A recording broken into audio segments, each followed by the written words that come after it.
La familia Lucchese estuvo implicada en todos los ámbitos económicos de la ciudad de Nueva York. No habían sido educados en el sentido académico, pero entendían de negocios. La traición siempre estuvo presente dentro de esa familia, una traición orquestada que permitió al gobierno procesar con eficacia a la cabeza de la familia.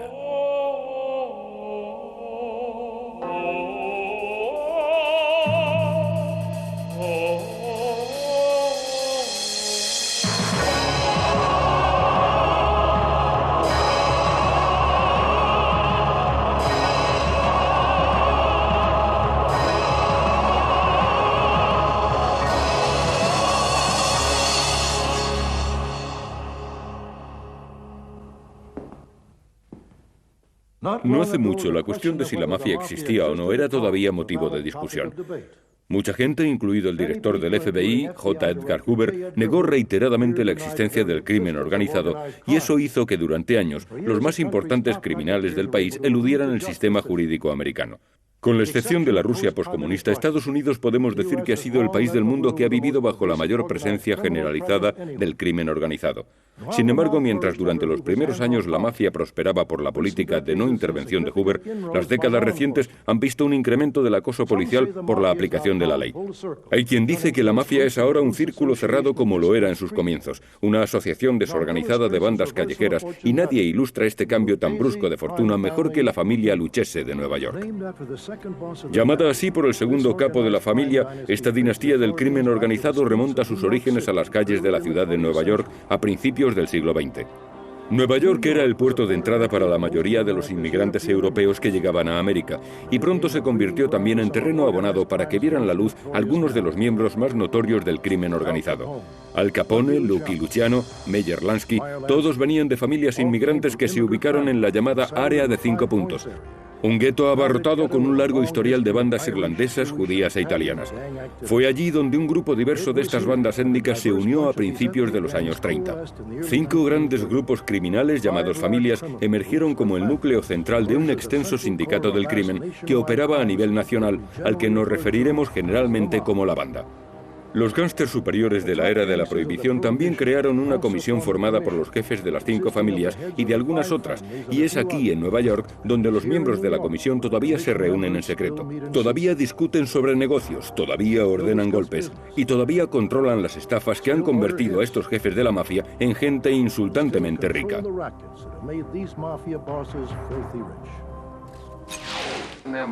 ¿Es usted miembro de alguna organización secreta? Sí, lo soy. ¿A cuál pertenece? Cosa Nostra, en italiano. ¿Cosa Nostra en italiano? Nuestras cosas y nuestra familia, en inglés. En 1963, Joseph Valachi se convirtió en uno de los primeros miembros de la mafia en romper la omertá, el código de silencio, y en revelar los rituales secretos y el funcionamiento interno de la banda.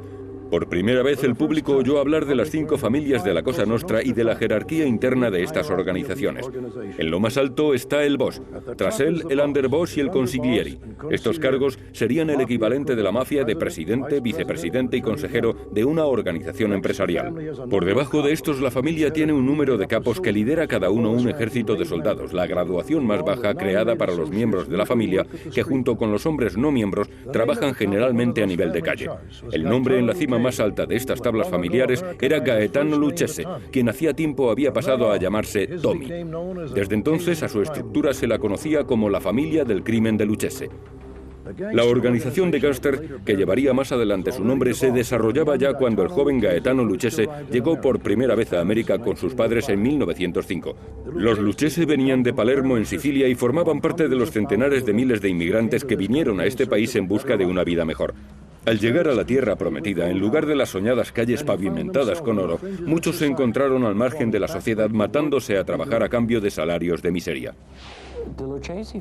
La familia Lucchese, como el resto de familias inmigrantes italianas, deseaba que sus hijos e hijas prosperaran a toda costa en el Nuevo Mundo, y a menudo les recordaban a estos que su mayor deseo era que no fuesen tan incultos como ellos. Quiero verte estudiar, hacer los deberes, ir a la escuela, y no quiero oír que causes algún problema en la escuela, no quiero oír que haces novillos. Quiero que consigas una educación y que lo hagas mejor que yo en la vida. Aunque pronto Lucchese sintió la llamada de la calle. La creciente burguesía americana tenía un alto nivel de vida. Los chicos de la calle anhelaban para ellos la vida que veían a su alrededor. Trajes preciosos, zapatos italianos hechos a mano, coches grandes y mujeres bonitas. Los muchachos como Lucchese se sabían incapaces de alcanzar ese sueño trabajando y prefirieron llegar a él por la vía rápida. Y nadie supo reconducir a esos chicos. Cuando Tommy Lucchese era un adolescente, su padre le despreció al verle incapaz de alejarse de la vida de las calles. Lucchese venía de una familia donde él fue el único criminal. Los demás miembros de su familia eran muy rectos, gente normal que durante todas sus vidas se sentirían muy avergonzados y rehuirían incluso ser relacionados con su pariente. Tommy se convirtió en el compañero de habitación de un amigo de la adolescencia que sería conocido más adelante como Lucky Luciano, acreditado como el fundador del sindicato. El expediente de arrestos de Lucky comenzó cuando tenía 10 años. Se mudó de vecindario y se asentó en el Harlem del Este y cambió su nombre a Luciano para no avergonzar a su familia. Juntos, Luciano y Lucchese ascendieron como la espuma dentro del mundo criminal. Tommy se forjó una reputación como asesino frío y metódico. Al final de la Primera Guerra Mundial ya trabajaba como guardaespaldas y hombre favorito de Luciano. Calcifakis investigó a Tommy Lucchese para la Enciclopedia de la Mafia. En ese tiempo, Lucchese ya estaba en activo con Luciano y Albert Anastasia, que era considerado el peor asesino de todos ellos. Anastasia era un gran verdugo y Luciano siempre pensaría que Lucchese era un mejor asesino que él. Podía confiar más en él porque era más frío, silencioso y más leal a las órdenes que Anastasia.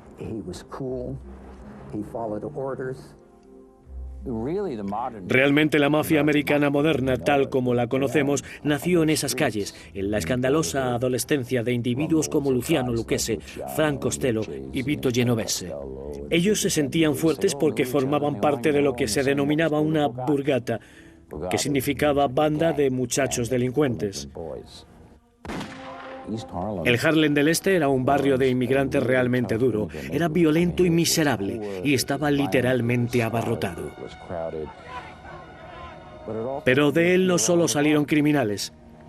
Ese barrio vio crecer también a Fiorello La Guardia, a jueces y a distinguidos hombres de negocios. Pero ¿por qué en un barrio de inmigrantes algunos chicos acaban dentro de la burgata y otros van a la universidad?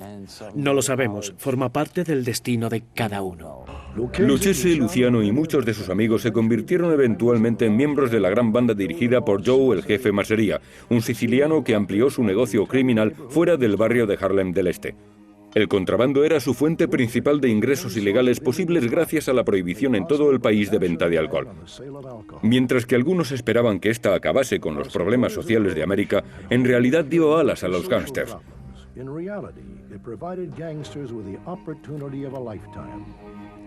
Lucky Luciano y sus socios criminales concibieron un complejo sistema organizativo para importar y distribuir alcohol a lo largo de todo Estados Unidos. Meyer Lansky se encargaba de las finanzas. Tommy Lucchese organizaba el sistema de transporte. Y Frank Costello se encargaba de los sobornos a funcionarios políticos. Estos chicos eran mentes innovadoras, eran inteligentes, astutos y, aunque no habían sido educados en el sentido académico, entendían de negocios, entendían del mercado. Tenían todos los talentos indispensables para convertirse en importantes hombres de negocios, pero por razones que todavía desconocemos, eligieron otro camino, el del crimen. A mediados de los años 30, el negocio del contrabando había llegado a ser altamente competitivo y peligroso, con guerras por el control de los territorios estallando a lo largo de toda América. Mientras, en Nueva York, Joe el Jefe vio amenazada su supremacía por un siciliano recién llegado, el ambicioso Salvatore Maranzano. Maranzano llegó e intentó hacer una limpieza en la banda, dejando solo a individuos de origen siciliano. Erradicaría a todos los demás y los sicilianos lo controlarían todo. Maranzano solo confiaba en los sicilianos de su misma ciudad natal, Castellemare del Golfo. La pelea entre Masseria y Maranzano llegó a conocerse como la Guerra de los Castelemareses. Mientras la guerra se extendía, los jóvenes y americanizados italianos y sus socios gángsters judíos conspiraban para librarse de lo que llamaron el viejo bigote Pitts, cuya rivalidad vieron como obstáculo para el verdadero salto hacia el éxito. Meyer Lansky lo resumía mejor que nadie. Decía, mira, el vendedor de Chevrolet no dispara contra los vendedores de Ford, ¿verdad? ¿Es este su objetivo, acabar con la competencia? ¿Por qué os disparáis unos a otros si hay suficiente pastel para todos? Lucky Luciano, ambicioso y astuto, fingió desertar al bando de Maranzano. Después llevó engañado a su viejo jefe, Masseria, a un restaurante de Coney Island, donde Masseria fue ejecutado, según contaron Vito Genovese, Joe Adonis, Albert Anastasia y Boxy Siegel. Maranzano cantó victoria y convocó una reunión de todos los gángsters italianos, proclamándose capo di tutti il capi, o jefe de jefes. Entonces dividió el negocio entre sus más leales. Este era el comienzo de las familias del crimen de la mafia como las conocemos hoy.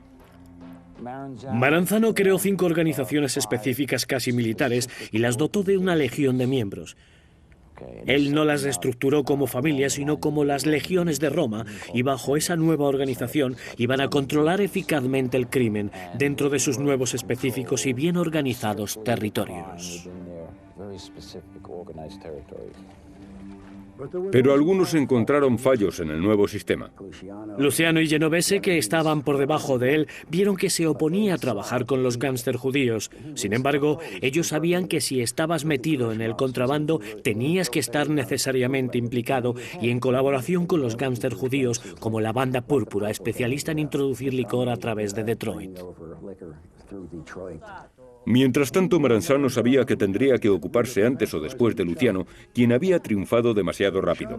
Pero Luciano, siempre brillante, había enviado antes a Gagliano y a Lucchese como espías al bando de Maranzano. Maranzano no era tonto, sabía que tenía que liberarse de Luciano y del grupo de Costello y de los otros, por lo que planeó matarlos a todos. Sin embargo, en sus filas estaban los 2 espías en los que él tanto confiaba, Gagliano y Lucchese. Lucchese advirtió sin tardar a Luciano del complot. Luciano trazó entonces el contraataque. Envió a Lucchese a la oficina de Maranzano, fingiendo tener un negocio urgente para discutir con él.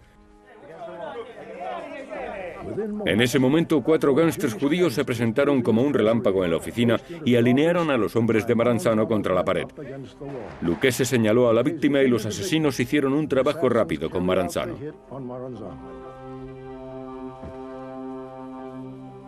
Lucchese escapó del lugar y cuando llegó la policía allí no había nadie excepto el cadáver. Este asesinato allanó definitivamente el camino para que se estableciese la nueva mafia americana. Con gran visión criminal, Luciano, junto a su socio judío Meyer Lansky, estableció el Sindicato Nacional del Crimen Organizado. Creó también la comisión, que hacía las veces de órgano gobernante. En Nueva York, las 5 familias constituidas por Maranzano fueron reorganizadas y a Tom Gagliano se le concedió la dirección de una de ellas, con Tommy Lucchese como su segundo. Después de que Gagliano muriera por causas naturales, Lucchese tomó el mando y condujo a la familia a su era más próspera y pacífica. Aunque su ocupación principal era jefe de la banda, Lucchese guardó su perfil bajo y se mantuvo al frente del negocio de ropa para camuflar su actividad criminal. Controló una gran empresa de ropa y al mismo tiempo reorganizó en la sombra todas las demás actividades de su grupo. Estaban obteniendo de 30 a 40 de los grandes al año permaneciendo en ese negocio. El dinero de verdad no estaba, por supuesto, en la ropa, sino en los negocios clandestinos que Lucchese conocía también. Además de prestamistas, la familia Lucchese también se movió en otra gran fábrica de dinero, el juego. Este era un negocio honrado para gángsters, ya fueran italianos, judíos u otros. Boxy Siegel entraría en escena. Lo primero que le atraería sería el juego. Los juegos en la calle, juegos de bajo nivel, gente tirando dados contra la pared de ladrillo, con montones de dinero cambiando de manos, gente apostando. Puedes poner en marcha una sala de dados y eso puede no parecer un gran negocio, pero cuando tienes 6 salas funcionando a tope 24 horas al día con apuestas altas, te estás llevando miles y miles de dólares por hora. La banda no siempre estaba de acuerdo en todos los negocios que emprendían. Uno de los que causó la disconformidad más grande fue el tráfico de heroína. Tommy Lucchese se opuso al tráfico de drogas por el peligro que eso suponía para la familia. Otros, incapaces de dejar pasar por alto los enormes beneficios, decidieron abarcarlo. Todos tomaron su parte del pastel de los beneficios de este tráfico ilegal. Lucchese también consiguió su parte, ya sabemos. Se mantuvo al margen, pero no renunció a su parte. Mientras que el crimen organizado ha hecho siempre el dinero a través del juego, la prostitución y la extorsión, fue sobre todo a partir de la prohibición cuando la banda comenzó a buscar nuevos negocios ilegales. El grupo de Tommy Lucchese era particularmente receptivo a encontrar nuevos esquemas lucrativos que trajesen montones de dinero en efectivo. Estuvieron implicados sobre todo en delitos como el asesinato, el préstamo de dinero, el juego, el chantaje laboral, la obstrucción a la justicia, la corrupción política. Los Lucchese estuvieron implicados en todos los ámbitos del sistema económico de Nueva York. Lucchese aprendió que la clave para una estafa industrial era tomar el control de los sindicatos y después exprimir a los dueños del negocio. Esta táctica era especialmente efectiva en las empresas textiles y de construcción. En el caso de la industria textil, el crimen organizado y la familia Lucchese en particular descubrieron que había una clave principal: el sindicato de camioneros. Hay un sindicato local de camioneros que representa virtualmente a todos los conductores de camiones de la industria textil. Si tomas el control de ese sindicato local como ellos hicieron, tienes el poder. ¿Y para qué sirve el poder? Porque si el sindicato de camioneros hace huelga, nada se mueve en esa industria. Ocurría lo mismo en la construcción. Como ayudante de la Fiscalía de Estados Unidos, Michael Chertoff aprendió cómo operaba la banda. Tenían la capacidad, a través de los sindicatos, de paralizar una obra, de retrasarla ilimitadamente, de asegurarse de que el hormigón era entregado lo suficientemente tarde para parar el trabajo. Y ellos sabían que creando ese tipo de problemas podían hacer perder, si lo deseaban, a las compañías millones de dólares. Eso es poder.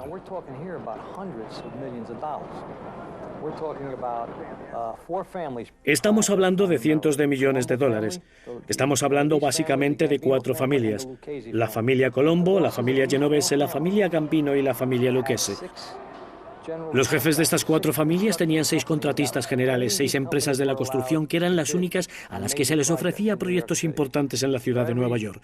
Por cada trabajo que se superaba los 2 millones de dólares, el contratista que conseguía el contrato tenía que entregar el 2% a las familias. Los lugartenientes de Lucchese llevaron la extorsión a la construcción más lejos que cualquiera de las otras familias. La familia Lucchese encontró una pequeña especialidad que todos los demás habían pasado por alto, pero que ellos descubrieron. Se percataron de que si haces construcciones de hormigón, necesitas piedra, y descubrieron que casi toda la piedra venía de minas de Connecticut. La transportaban por agua y llegaba a Long Island, pero solo hay un puerto en Long Island que pueda manejar este material, pues es el único preparado para ello. Un escenario perfecto. Conseguido el control del puerto, conseguido el negocio de la piedra.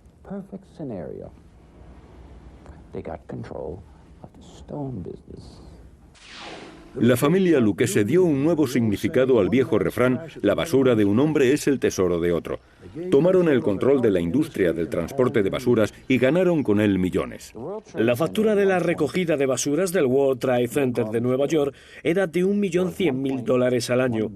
Estaba claro que el transporte de esa basura no valía ni de lejos $1 millón, pero ¿qué podían hacer los responsables del World Trade Center? Ellos sabían perfectamente que no encontrarían a ningún otro transportista de basuras que se hiciera cargo de su basura. Algunos dueños de negocios intentaron rebelarse contra la banda, pero se encontraron luchando en una guerra peligrosa y desigual. Siempre estaba presente la amenaza de la violencia. Teníamos cintas en las que gángsters se sentaban con contratistas y les contaban historias sobre gente que había desaparecido o había recibido palizas. Eran mensajes subliminales para dejar claro el mensaje de que podría sucederles también a ellos. A ver si me aclaro. Ustedes lo que quieren es que trabaje con su compañía de transportes, aunque me cueste 3 veces más de lo que pago a la que trabaja ahora para mí. Eso sería lo más inteligente. ¿Y qué pasa si digo no? ¿Qué pasa si no quiero contar con ustedes? No pueden obligarme. Este es un país libre, amigo. No vamos a hacerle nada si no quiere hacerlo. Es verdad, es una decisión de negocios que tiene que tomar usted. ¿Conoce la compañía Alden Supply? Sí, está al otro lado de la calle. Sí, eso es. Ken Strauss, el propietario, lleva desaparecido un mes. Un día ya no volvió del trabajo a casa. El problema fue que Kenny tomó una mala decisión de negocios.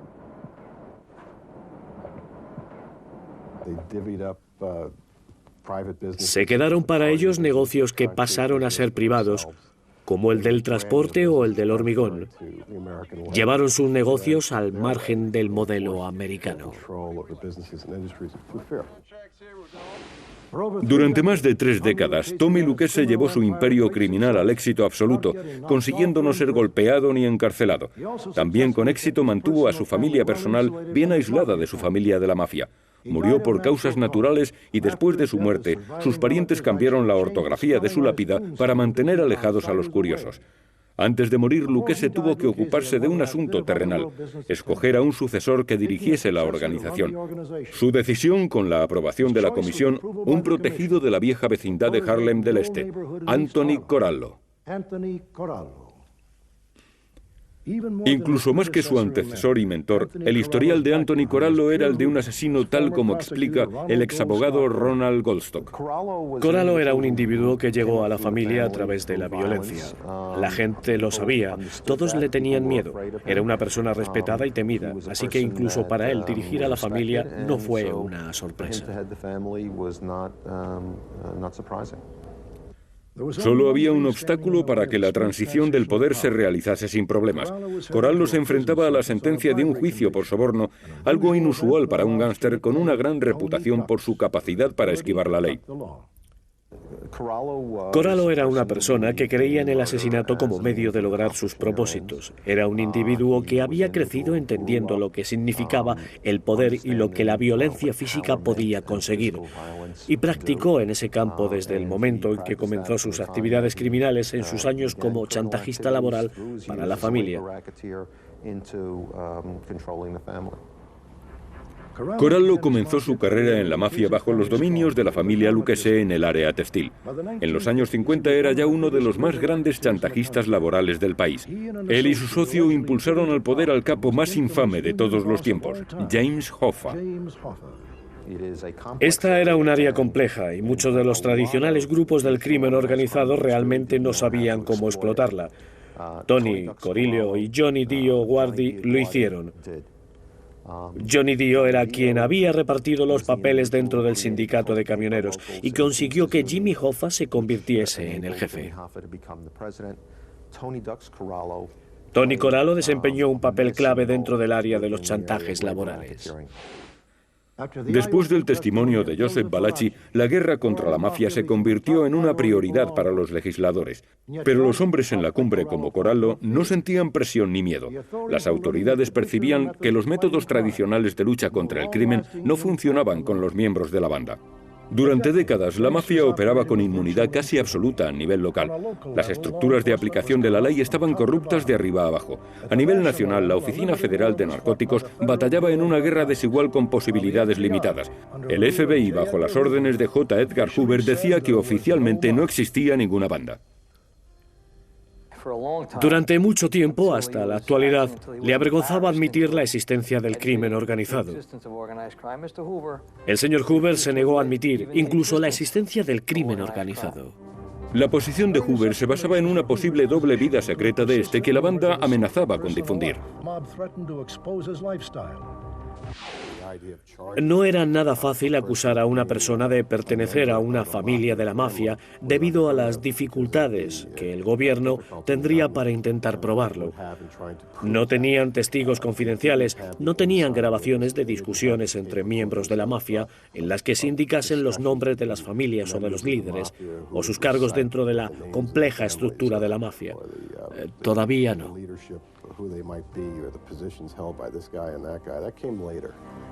Un tiempo entre rejas era algo que quedaba muy lejos en las mentes de los jefes de la mafia, pero también eso estaba a punto de cambiar.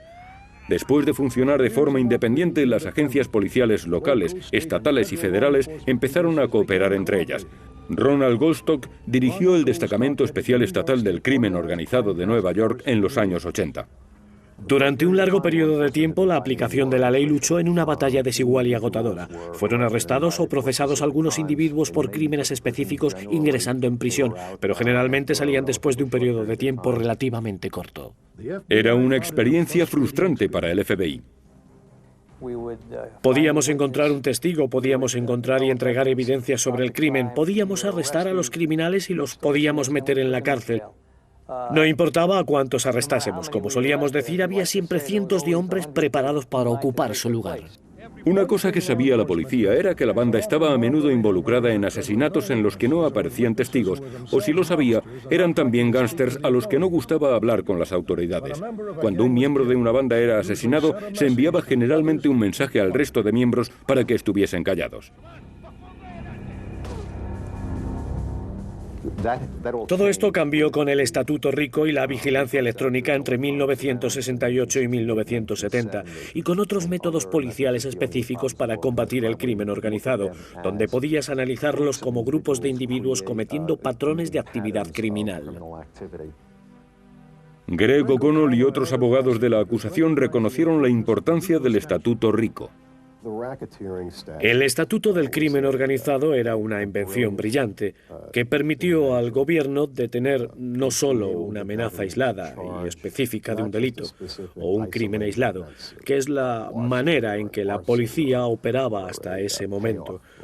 Lo que este cambio permitió fue el procesamiento de una organización compleja.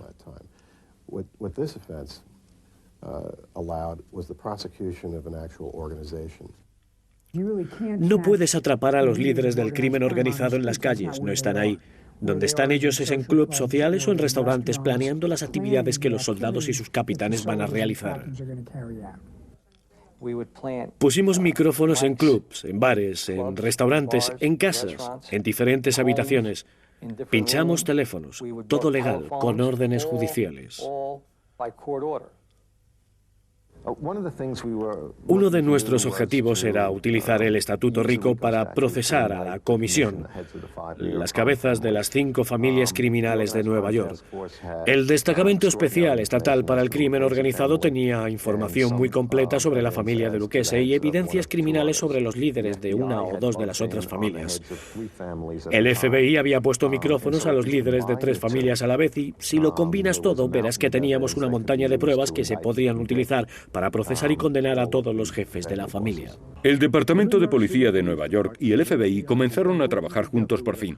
Rick Sita era detective en la investigación de la banda. En este momento se produjo el matrimonio, por así decirlo, entre el FBI y la División de Investigación del Crimen Organizado del Departamento de Policía de Nueva York, en el que una comisión de detectives fue asignada a las brigadas del FBI, y estas brigadas se dedicaron a las investigaciones muy activas en seno de las familias del crimen organizado del área de la ciudad de Nueva York. Personalmente no creo que hubiésemos podido hacer el trabajo que hicimos sin la ayuda del Departamento de Policía de Nueva York. Tenían una capacidad para hacer las cosas, aprendida de sus días en las calles y una experiencia que nosotros no teníamos. Solos no hubiésemos podido hacerlo. Nos felicitamos mutuamente y, bueno, no pudo ser una mejor alianza. Sin ellos no hubiésemos alcanzado el éxito como finalmente hicimos.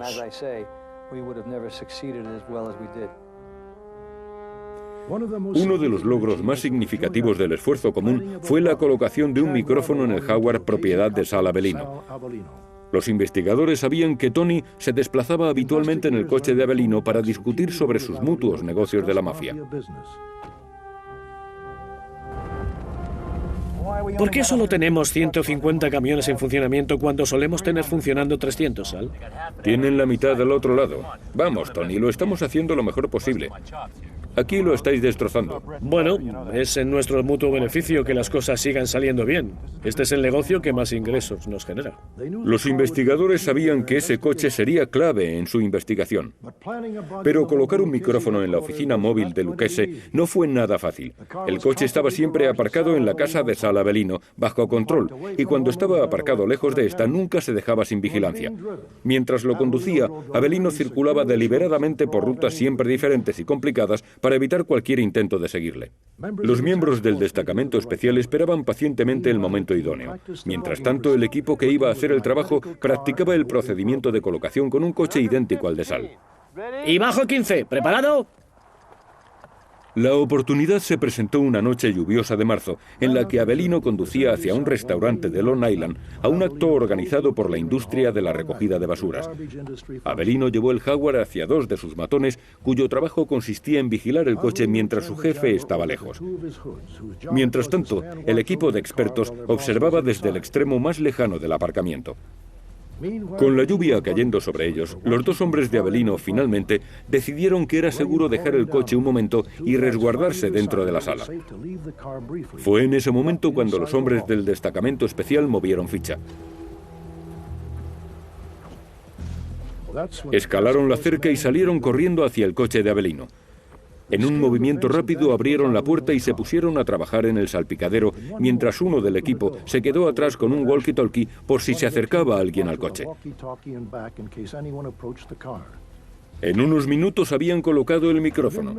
Después, tan rápido como habían llegado, el equipo salió del coche y cerró las puertas, teniendo cuidado de no dejar ningún rastro de agua dentro.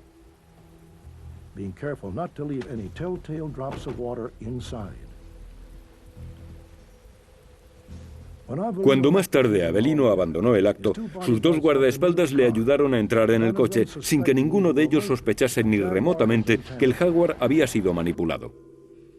Aquí se puede oír a Tony y Avelino discutiendo sobre el reclutamiento de sus hijos para las filas de la mafia.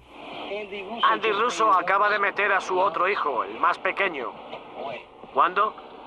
Lo supe en el último, hace poco, no sé cuándo, ya sabes, en el último año.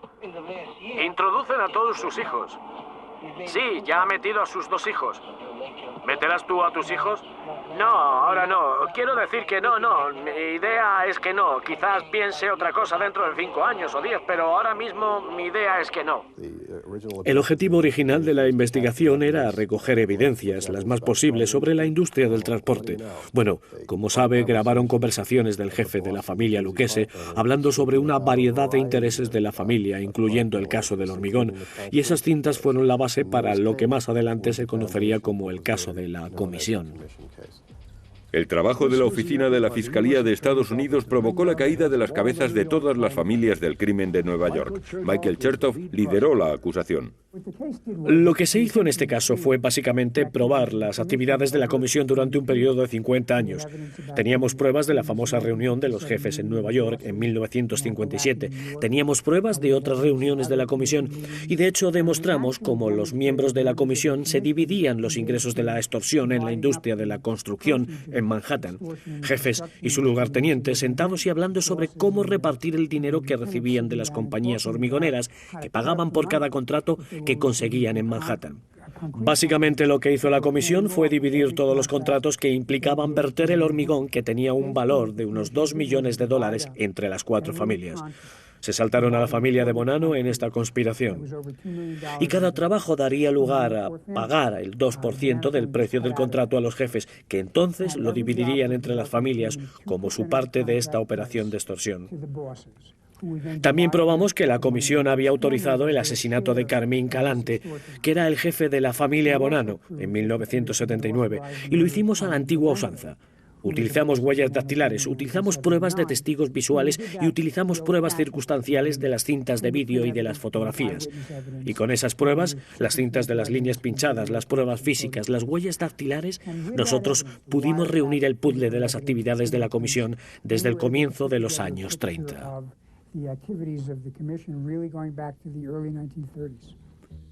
Cuando el caso finalizó, las cabezas superiores de la mafia de Nueva York estaban en prisión.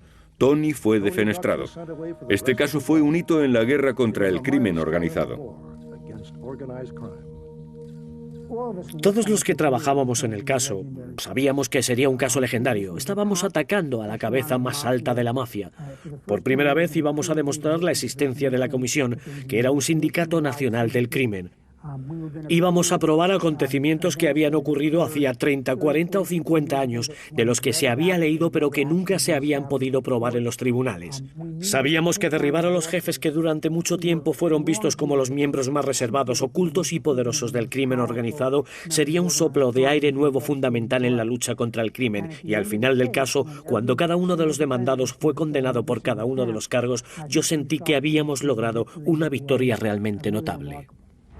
Tras su condena junto a otros gángsters superiores, Tony Corallo recibió una sentencia de 1 año de prisión por chantaje. Su periodo de 2 décadas como jefe de la familia había terminado. Cuando entregó las riendas del poder a Vic Amuso, Corallo probablemente no sabía que estaba contribuyendo indirectamente a la caída de su propia familia del crimen y hasta cierto punto de toda la mafia de Nueva York. El antiguo ayudante del fiscal de Estados Unidos, Greg O'Connell, cree que la asunción del liderazgo de Amuso y su principal ayudante, Anthony Gaspipe Caso, fue un momento crucial. Pienso que cuando Tony Corallo escogió a Vic Amuso para dirigir a la familia junto a Anthony Caso, firmó la sentencia de muerte de la familia Lucchese. Fue un reinado de terror en la familia Lucchese, en el que la traición fue una de las pautas de conducta que gobernó y en el que la trama, orquestada por Amuso y Caso, permitió al gobierno procesar con eficacia a la cabeza de esa familia. Un acontecimiento que trajo más problemas a la familia Lucchese fue su decisión de introducirse en el negocio del reemplazo de ventanas junto a la familia Genovese a través de un socio común, Peter Savino. Lo que sucedió fue que Peter Savino, como socio de los Genovese y asociado con un individuo llamado Jerry Pappas, soldado en la familia Genovese, buscaba un negocio en el que meterse. Y no en cualquiera, sino en un negocio próspero del que supiesen algo. Y como ya he sabido, ellos tenían experiencia en la construcción. Peter Savino había conocido a alguien implicado en el negocio del reemplazo de ventanas y pensó que podía ser una industria lucrativa para él. En los años 70 se sintió especialmente la escasez de petróleo, la dramática subida de los precios del fuel oil y en la gasolina, y llegó a ser evidente que era más rentable sustituir ventanas en los hogares y en los negocios que asumir el nuevo precio de la calefacción. Si usted miraba de cerca Nueva York y veía el número de proyectos de nueva construcción de viviendas, no había que ser muy listo para hacer una simple ecuación. Una cantidad enorme de ventanas para reemplazar es también una cantidad enorme de dinero que ahorrar en calefacción. Todo llegó como parte de un programa para aislar mejor los edificios y reducir los costes de energía, y muchísimos edificios en Nueva York y en otras partes del país no tenían ventanas térmicas aislantes de cristal. Tenían las ventanas instaladas allí desde hace 40 años que dejaban salir el calor y permitían que entrase el frío. A la LCN no le llevó mucho trazar un plan. Este consistió en tener instaladores seleccionados, hacer una oferta, conseguir que se aceptase y después fijar un precio de $2 por ventana para garantizar la seguridad de los instaladores. Si multiplica el número de complejos residenciales por el número de ventanas sustituidas, entenderá perfectamente el porqué de este negocio.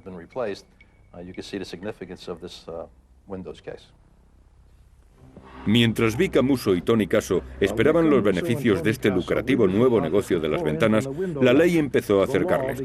La investigación de un asesinato condujo a las autoridades hasta las víctimas, que fueron halladas enterradas bajo la fábrica de Peter Savino.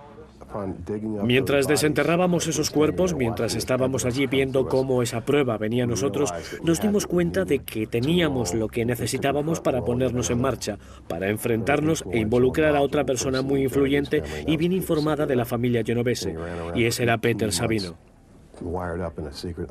Estuvo 18 meses sometido a una investigación secreta que investigaba a numerosos miembros, capitanes, jefes inferiores y consejeros de las familias del crimen, hasta que finalmente cerramos el cerco.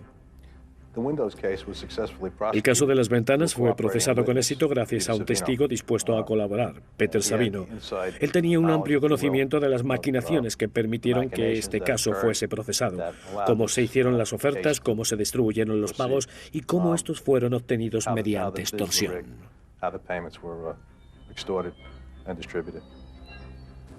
Cuando procesamos el sumario de las ventanas, Vic Amuso y Anthony Gaspipe Caso, que eran entonces el capo y el sotocapo, los dos miembros más altos de la graduación de la familia del crimen Lucchese, decidieron huir. Y mientras estaban fugados, comenzaron una serie de contratos por sí mismos bajo su propia dirección, por la cual procesamos más adelante a Vic Amuso y a Gaspipe Caso. Creyéndose traicionados, llamaron a las puertas de capitanes que pensaron que podían ser los traidores. Los llamaron ratas y ordenaron a sus soldados que los matasen. Esto sucedió docenas de veces.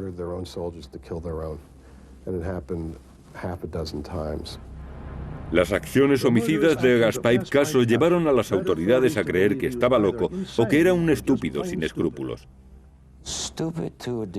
Estúpido a un nivel que casi corta la respiración. Es casi inconcebible que en una organización fundada por un individuo tan discreto que jamás nadie pensaría que es un líder de la mafia, fuese al final sustituido por un psicópata. Amuso y Caso cada vez estaban más paranoicos. Incluso destituyeron a su principal verdugo, Peter Chiodo, cuando éste no pudo llevar a cabo un golpe. Después de esto, la vida de Chiodo cambió radicalmente. Se convirtió en testigo protegido. Eso haría también el pequeño Al Diarco. En 1993, Diarco entró en la oficina del FBI en White Plains después de haber sido etiquetado como un traidor. Fue un acontecimiento decisivo que los investigadores recibieron con gran expectación en su guerra contra una de las dinastías criminales más famosas del mundo entero. Muy bien, escuchémoslo. Bien. Voy a decirle lo que sé y también cómo lo he sabido. Para la familia Lucchese se cerraba el cerco. Los abogados de la acusación podían de nuevo desenmascarar a las cabezas máximas de la dirección de la familia. Vic Amuso sigue siendo el jefe de la familia Lucchese. Pienso que la opinión del gobierno de la situación basada en la evidencia es que él no ha abandonado el control, pero podría hacerlo si quisiese. El exagente del FBI, Bonavolonta, opina que la familia Lucchese tiene serios problemas. Los nuevos líderes, los líderes de hoy, el segundo y tercer nivel, como él los ha llamado siempre, están atados, no por el honor, el respeto y la familia. Están atados por la economía, por el dinero y por la avaricia. Y la avaricia y el dinero, esos lazos, son mucho más fáciles de romper que el honor, el respeto y la familia. Lo que nos encontramos hoy es a un líder de la mafia mucho menos seguro de sí mismo.